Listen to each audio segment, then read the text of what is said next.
మిత్రులకు నమస్కారం. మిత్రులారా, తమిళనాడు ప్రభుత్వానికి తమిళనాడు గవర్నర్కి మధ్య ఒక వివాదం నడుస్తుంది. దాని మీద తమిళనాడు ప్రభుత్వం కోర్టును ఆశ్రయించింది. ఆ విషయంలో గవర్నర్ చర్యను వ్యతిరేకిస్తూ సుప్రీంకోర్టు ఉత్తర్వులు ఇచ్చింది. ఆ ఉత్తర్వులు అక్కడ ఇవ్వడం మాత్రమే కాకుండా రాష్ట్రపతికి కూడా ఒక సలహా ఇచ్చేసింది. ఏంటో సలహా?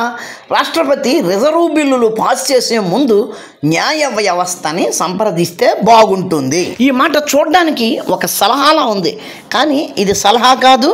సుప్రీంకోర్టు రాష్ట్రపతి విధులను నిర్దేశించడానికి ప్రయత్నిస్తుంది. రాష్ట్ర ప్రభుత్వం పంపిన కొన్ని బిల్లులను తమిళనాడు గవర్నర్ గారు ఆమోదించకుండా నిర్ణయం తీసుకోవడం కోసం రాష్ట్రపతికి పంపారు.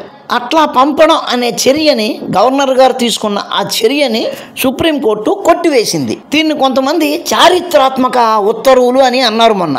నిజానికి సుప్రీంకోర్టు ఎవరి ఉత్తర్వులను కొట్టేసింది, ఎవరి చర్యలను కొట్టేసింది? గవర్నర్ గారి చర్యలను కొట్టేసినట్లుగా ఉంది. కానీ గవర్నర్ గారు ఆ బిల్లులను ఎవరికి పంపారు? రాష్ట్రపతికి పంపారు. రాష్ట్రపతి గారి దగ్గర ఆ బిల్లులు పెండింగ్ ఉన్నాయి.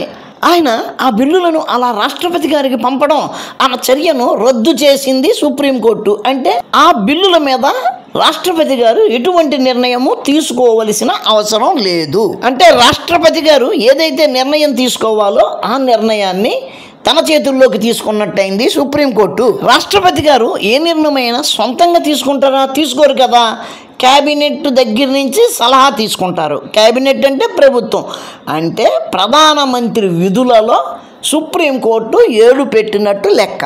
ఇక్కడ రాష్ట్రపతి అలాగే గవర్నర్ ఇద్దరి విధులలోనూ సుప్రీంకోర్టు ఏలు పెట్టడమే కాకుండా రాష్ట్రపతి గారికి కొన్ని విధులను నిర్దేశించింది. సుప్రీంకోర్టు ఏమంటుందంటే, గవర్నర్ల నుంచి రాష్ట్రపతి గారికి వచ్చిన బిల్లుల మీద రాష్ట్రపతి గారు 3 నెలల లోపు తమ అభిప్రాయాన్ని తెలియజేయాలి అని కండిషన్ పెట్టింది. అంతేకాకుండా ఇంకొక మాట కూడా అంది. ఆర్టికల్ 201 క్రింద రాష్ట్రపతి గారికి ఏవైతే విధులు ఉన్నాయో ఆ విషయంలో మేము హాయిగా సలహాలు ఇవ్వవచ్చు, దాన్ని గవర్నర్ గారు తీసుకోవాలి అని. ఇంతకీ ఆర్టికల్ 201 ఏం చెబుతుంది? గవర్నర్లు ఏవైనా బిల్లులను రాష్ట్రపతి గారి ఆమోదానికి పంపించినప్పుడు రాష్ట్రపతి గారు ఆ బిల్లుకు ఆమోదం తెలియజేయాలి లేదా దాన్ని వ్యతిరేకించాలి. అయితే రాష్ట్రపతి గారు ఆ నిర్ణయం తీసుకోవడానికి ఎటువంటి టైం లిమిట్ కూడా రాజ్యాంగంలో నిర్దేశించబడలేదు. కానీ ఇప్పుడు సుప్రీంకోర్టు ఈ ఉత్తర్వులతో అక్కడ 3 నెలల లోపు నిర్ణయం తీసుకోవాలి అనే కండిషన్ని పెడుతుంది. ఎక్కడ? ఆర్టికల్ 201 దగ్గర. అంటే ఇది ఆర్టికల్ 201కి అమెండ్మెంట్ కిందే లెక్క. అంటే ఇది రాజ్యాంగ సవరణే. రాజ్యాంగాన్ని సవరించే అధికారం సుప్రీంకోర్టుకు ఉందా అన్నది ఇప్పుడు తలెత్తిన ప్రశ్న.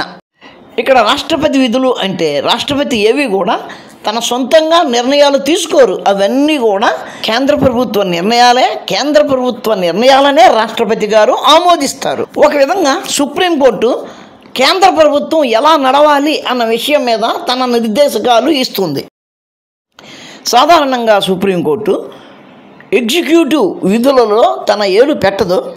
అది కూడా కేంద్రంలో ఉన్న ప్రభుత్వం బలహీనమైనది అనుకున్నప్పుడు మాత్రమే పెట్టే అవకాశం ఉంది. ఇప్పుడు ఉన్నదైతే చాలా గట్టి ప్రభుత్వం అని మనం అనుకుంటున్నాము. కానీ తాను చేయవలసిన రాజ్యాంగ సవరణను సుప్రీంకోర్టు చేస్తే ప్రస్తుత ప్రభుత్వం ఎలా స్పందిస్తుంది అన్నది మనం తెలుసుకోవాలి. మోడీ గారి ప్రభుత్వం గురించి మనకు తెలుసు. ఎవరితో కూడా ఘర్షణాత్మకమైన చర్యలకు ఇష్టపడరు. కానీ తమ నిర్ణయాలను వ్యతిరేకిస్తూ తాము తీసుకునే నిర్ణయాలను సుప్రీంకోర్టే తీసుకుంటే గనక చూస్తూ ఊరుకుంటారా అన్నది కూడా ప్రధాన ప్రశ్న. ఈ విషయంలో ఎవరు ఎలా స్పందిస్తారు అన్న విషయాలను మనం ముందు చర్చించుకుందాం. ఉంటాను. నమస్కారం. మతోన్మాదంపై రామబాణం.